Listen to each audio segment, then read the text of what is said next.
Today we're cooking beef ribs.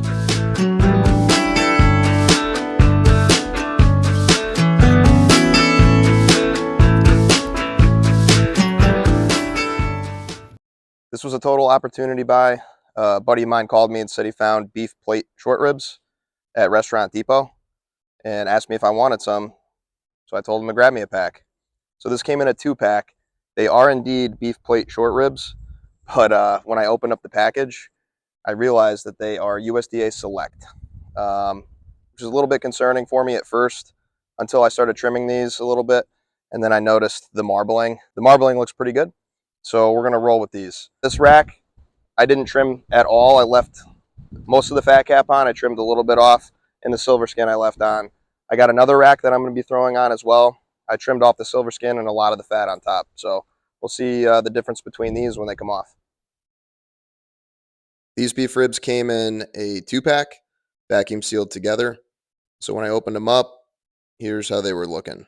One of them had a good fat cap over the entire plate, and the other one was a little bit butchered. But for Select, the marbling on these was pretty great. You can see the 3 bones here, confirming that they are beef plate short ribs, so I was happy. On the rack with the good fat cap, I just trimmed the thicker fat down to about 1/4 inch, and I'm leaving the silver skin. I've never done that before. For beef ribs, you want to leave the membrane on the bottom. If you remove it completely, they're just going to fall apart when they cook. I like to score the membrane. I think with a finished product, it makes for a more tender bite, especially around the bottom of the ribs. For a binder, I'm using yellow mustard thinned out with a little bit of apple cider vinegar. And for the seasoning, as always, salt and pepper. I'm not sure if there's a point to season the bottom of these. I just added just a little bit of the rub. It's not really going to penetrate through that membrane on the bottom. And here you can see the difference in the trim. One is completely covered with silver skin and a light fat cap, and the other one I trimmed aggressively. Be sure to hit all sides with your slather and your rub. We want bark and we want flavor on these big boys, so make sure that you lay your rub on thick. Ignore all this bacon, it'll be off in an hour. So I'm going to put the meatier side of the ribs towards the fire. I'm leaving enough room for the other rack. This other rack, you can see I took most of the fat off and the silver skin. We're going to throw that one on right next to it. This one's a little bit thinner. Might cook a little bit faster. We'll see.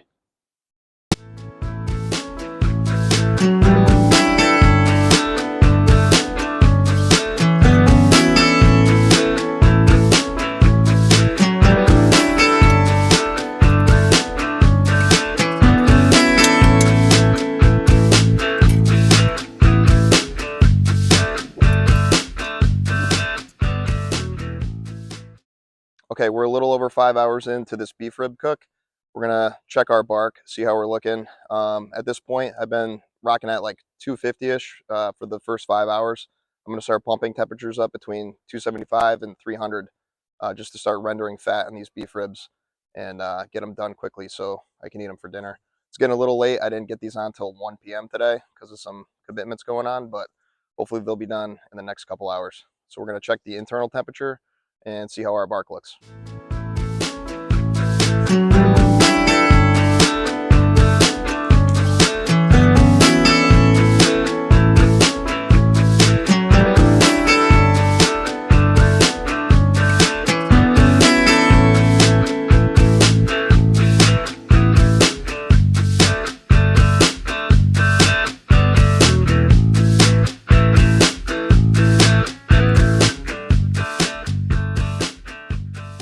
Looking pretty good.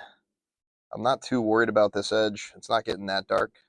That's closest to the fire. But these are smelling amazing. We're starting to render some fat. We've got some good pull away from the bones here. And I'm not upset with the bark at 5 hours. So we'll keep going, bump temps up here, and check back a couple hours.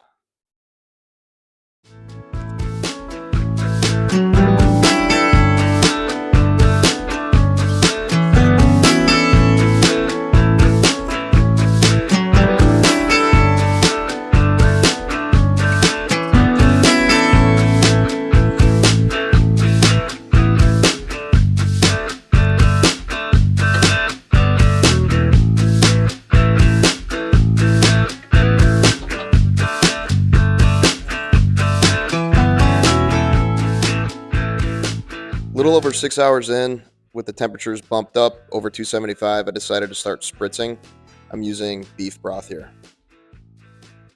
I continue to spritz every 25-30 minutes for the duration of the cook. All right, folks, we are 8 hours in. We're going to check the temp on these and see how we're looking. Towards the end of the cook, just to speed it up, I did move these a little bit closer to the fire, so they're going to be right in the center of the smoker.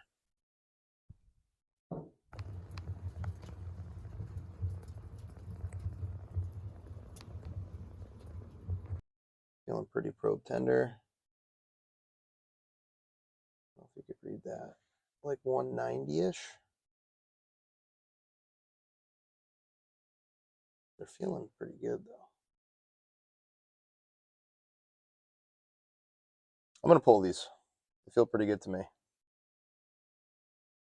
Still temping at 190, but I mean, the probe is just slipping right in, so I'm just going to take these and rest them. I'm confident that they're done.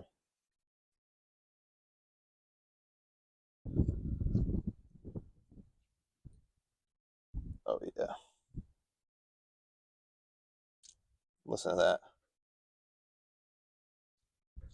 I mean, just squirting.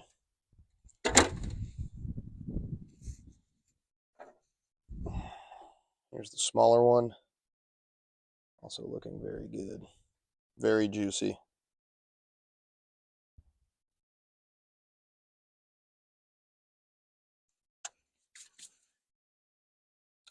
All right, we're going to bring these inside and rest them. I'm not going to go too crazy with the rest, maybe like an hour. Just try to get them down to like 160, 150. Then I'll slice them. We'll see how we did. The last 30 minutes of the rest, I just added a little bit of melted beef tallow on top of these just to soften up the exterior bark and to give it that nice gloss. First impressions, awesome bark, very aesthetically pleasing. They look absolutely perfect. The pull away from the bone, the color, the smell, and how juicy these were. I wasn't even going to smoke these when I found out they were USDA Select. Thank God for the marbling on there. I'm still not sure with how these got rated, but here's how they came out.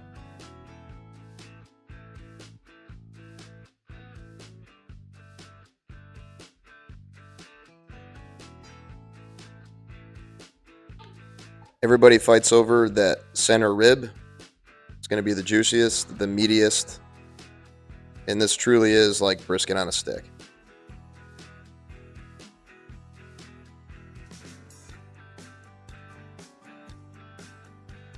Now this rack is the one that I did not trim any of the fat cap off or the silver skin. It definitely retained more moisture, but you can see there's not quite as much smoke penetration, but the fat really did render. I didn't notice any negatives in leaving the silver skin on the top besides lack of smoke ring. The texture was fine. This is the second rack, and you can see on the top here how much more of a smoke ring that this rack had, removing the fat in the silver skin. It was a little bit drier, but I think that's just because it was a thinner rack. Yep, the best one. I think I'm going to offer it to my wife. Look at how thick that is. Where do I even put Right it? off the top. Just right off the top. What do you think? Delicious. Tiny little bite. I'm going for it too.